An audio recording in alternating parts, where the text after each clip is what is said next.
Malaysia akan memperkenalkan MyKad dan pasport berwajah baru dalam tempoh 6 bulan lagi, kata Menteri Dalam Negeri Datuk Seri Saifuddin Nasution Ismail. Menurut beliau, pengenalan MyKad dan pasport baru itu menjadi sebahagian usaha bagi memperkukuh keselamatan dokumen pengenalan negara. Beliau berkata demikian pada sidang media selepas Majlis Amanat Tahun Baru 2026 Kementerian Dalam Negeri KDN yang berlangsung di Putrajaya pada Khamis 8 Januari lalu. Sehubungan itu, Suara Sarawak menemu bual orang ramai bagi mendapatkan pandangan serta harapan mereka terhadap pembaharuan dokumen pengenalan diri tersebut. Untuk pasport lah dan juga kad pengenalan ataupun MyKad bagi kita, sebenarnya saya setuju. Sebab MyKad saya yang biru ya, saya rasa saya dah tukar 2 kali. Ciri-ciri yang saya paling lemah dengan si adalah sama ada chip yang pecah ataupun kad dia patah. Yalah, kadang-kadang MyKad dia kita angkat dalam beg duit. So bila kita duduk yang mudah patah.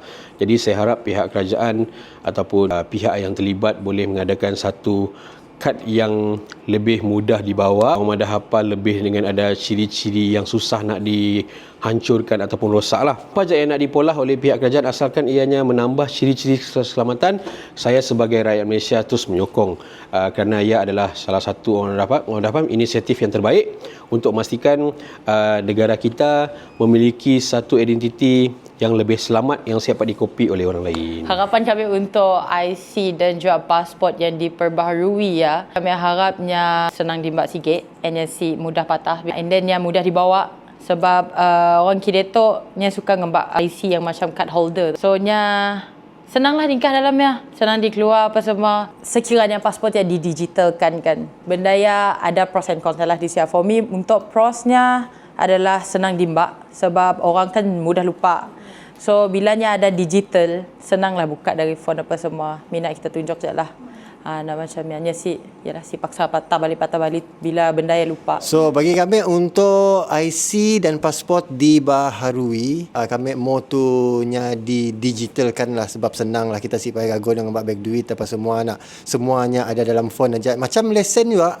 So harapan kami nya lebih secure daripada Bifoto. Yes, of course lah Bifoto nang dah secure. Ni tahu ada benda lagi yang nya perlu update dalam IC ya ataupun dalam pasport ya supaya sekda yang berlaku lagi macam terjadinya fake IC.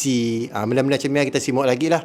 Jadi yalah kami pun pasport harapan. Yang kami harap bila ada pasport yang baru lah, kita nampaklah ianya senang digunakan bila kita nak ke mana-mana, especially bila kita berada di luar negara, and nya susah untuk dikopi. MyKad dia bila kehilangan MyKad kita, sedar orang dapat nak ambil identiti kita, memandangkan kan ada chip ya kan, jadi ianya susah untuk orang mulah satu benda yang dipalsukan. Ya ajalah. Pendapat kami, semoga benda yang dapat memberi manfaat kepada kita, rakyat Malaysia, untuk lebih secure lah untuk kita pergi travel ke sini-sini ke, kayak sedar lagi pemalsuan identiti untuk orang masuk ke Malaysia, kita mau elakkan lah, dan semoga dengan pembaharuannya akan memberi kesan yang positif kepada kita sebagai rakyat Malaysia.